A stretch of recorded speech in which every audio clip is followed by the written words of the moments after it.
People believe that losing weight means cutting carbs, giving up bread, no more pizza, no more junk food, and definitely no more ice cream. People think that you have to live on a plain, no fat, no flavor diet for the rest of your life just to shed a few pounds. I talk about my weight loss a lot on this channel. I lost over 100 pounds. I'm in the best shape of my life. And people have claimed a lot of things about my diet. I've tried to be as clear as I possibly can, but I lost over 100 pounds, still able to eat things like this. And a decent amount of it too.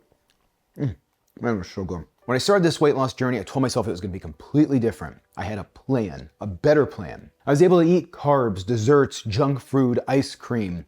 And no, I didn't ruin my metabolism, I didn't starve myself, and I didn't do any of the stupid fad diets you see online. Now, I've told this story before, but I really wanted to dive into the particulars on food because I get this question a lot. Here's the thing that no one talks about. Food doesn't have morality.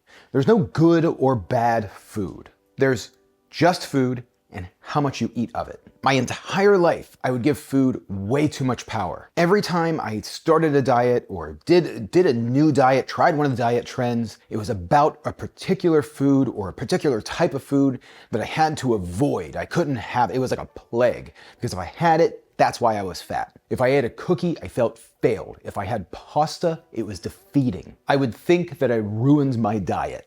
And that mindset kept me stuck for years. When I decided to stop labeling food as bad, that's when everything changed. Now, I know this is debated. I believe it. This worked for me. I've read studies on it. I've read countless reports. Weight loss isn't magic. It's energy in versus energy out. If you burn more calories than you eat, you will lose weight. But the biggest trick is you don't have to suffer to get there. I didn't. I ate normal foods. I ate carbs daily. I still had fun. I still enjoyed food. I was still able to go out to dinner with friends and family. I was able to order off of a menu and enjoy my meal. But the biggest difference was probably moderation and consumption for my lifestyle, while also slightly adjusting the amount of calories that I take in is what started the weight loss journey. See, I said that I was going to do things different.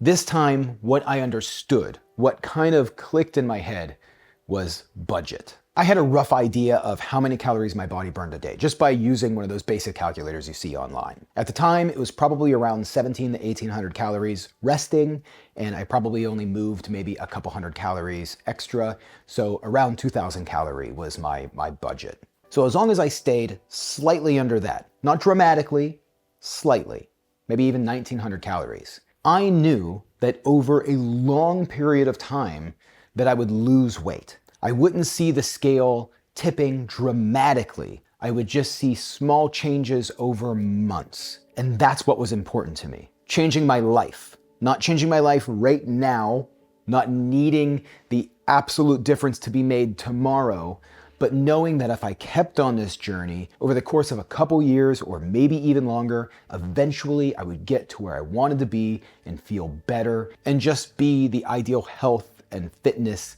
and have the feeling that I've always wanted. The way that I was thinking of it was calories were kind of like money. The wealthier you get on calories, the more calories you have, the bigger your savings account gets, the heavier you are. So I needed to spend that money. That was the mindset.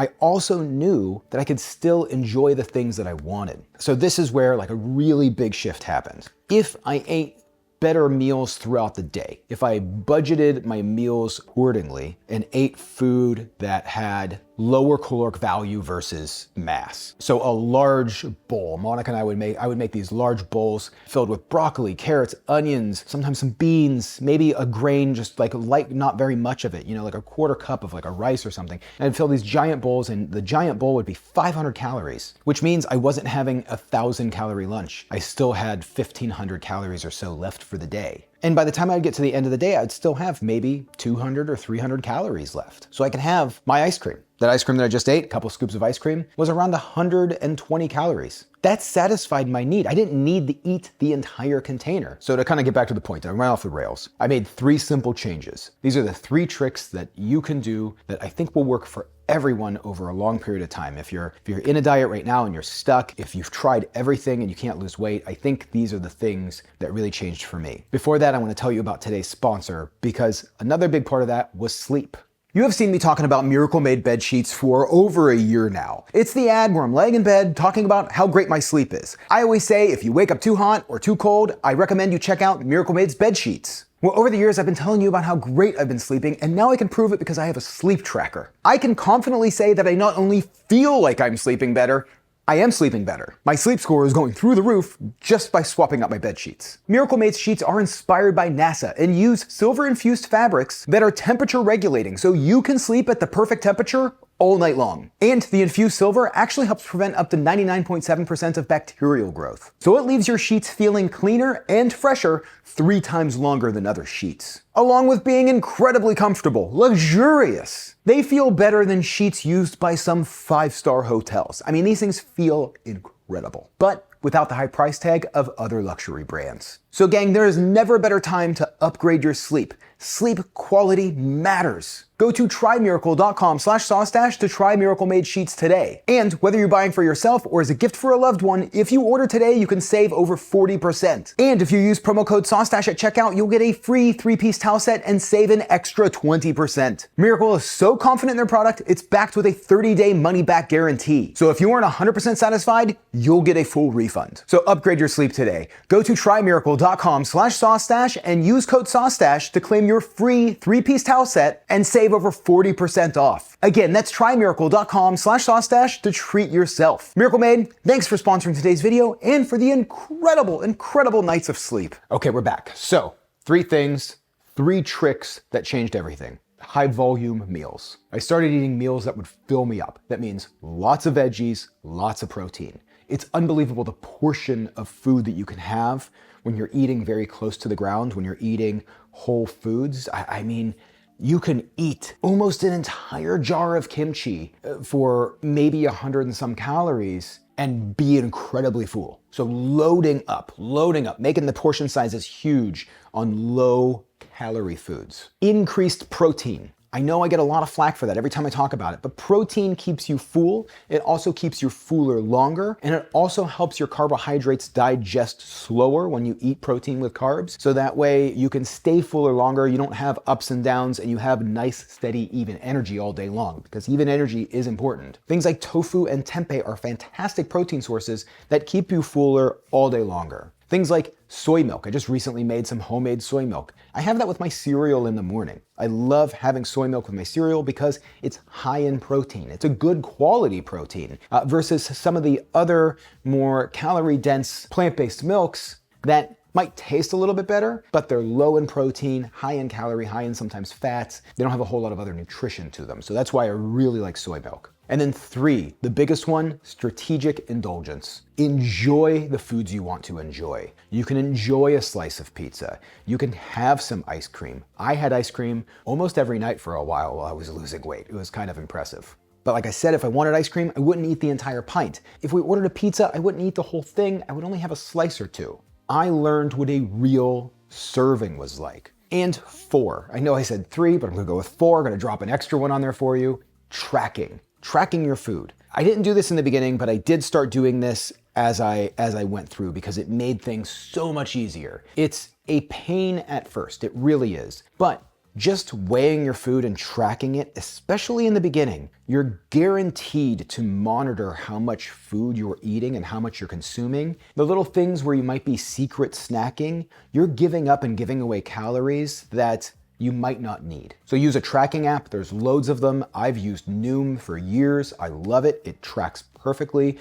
Really, any tracking app is going to help you lose weight. I can almost guarantee it, especially if you are meticulous. Track everything. It might take a few minutes extra out of your day, but that's the effort, that's the work. Now, how have I gotten to where I am now? Because it's a big difference from where I started, my diet when I started, to what I'm doing now. Right now, I'm eating a lot more carbs. I'm eating a lot more, like that ice cream, I only had like a small portion of it, but currently I'm probably gonna have a little bit more. Right now, I'm in my food as fuel era. I love food, I still enjoy it, but I definitely do look at it as fuel. And some of the better fuels are the foods that a lot of people on the internet claim are poison, or they're killing you, or the reason they're making you fat. Things like sugar and things like carbs.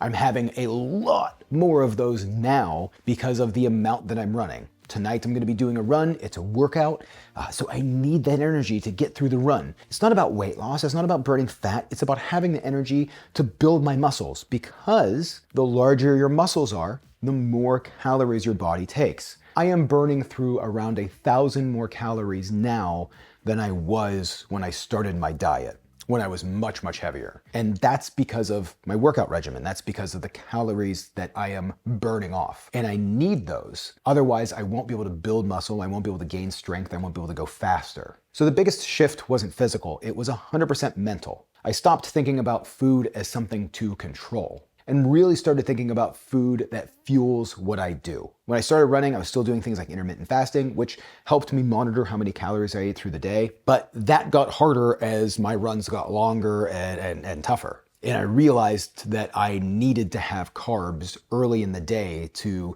help me get through those runs. So now I actually eat to support my training. On days where I know I'm gonna have hard runs, I'm gonna be eating a lot more carbs. I eat carbs the day after those runs as well to kind of replenish the glycogen stores in my muscles. When I used to go to the gym and work out, I would feel like trash. I would feel like I was giving everything I had and I didn't have the energy to get through the day. And now I understand that I was actually under-fueling. When I started fueling properly, the workouts got easier. I enjoyed them more. I had the energy for them. I can get through the end of the hard workout to build that muscle. Here's the formula. I'm gonna break it all the way down. This is the finale. I tracked my calories. You don't have to do it forever. You just have to do it long enough to learn your diet. For me, that took months. I did it for months. Every day, everything I ate, I tracked for months. I aimed for a small calorie deficit, just a couple hundred calories. Nothing dramatic. If I wasn't losing weight over the course of a week, not every day, over the course of a week, then I might adjust by maybe 50 to 100 calories lower. Nothing dramatic. Make small changes and see what happens. Tell yourself you're gonna start learning how to eat healthy for the rest of your life, not for an immediate change. I stayed active in lifting weights, running, and working out, yoga, things like that. You don't need to run marathons. You don't need to get where I'm at now. That's not where I started. That's not the thing that made the biggest difference.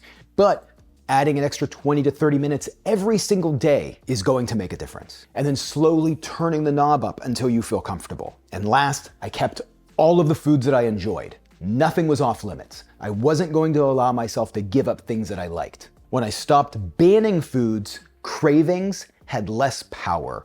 Cheat days didn't mean anything because they don't exist. I focused on building habits, not willpower. One of the habits that I switched was switching out a lot of my drinks that I was drinking for water and just carrying it around constantly. Sleeping enough, making sure that I got good rest at night. All of the boring little things that people say is going to make a difference in your diet. So the mindset shift. Most diets fail because they rely on restrictions and guilt. What helped me was the complete opposite. It was freedom. I could eat whatever I wanted. I just needed to learn how to eat it. Every diet that I did in the past, I would be miserable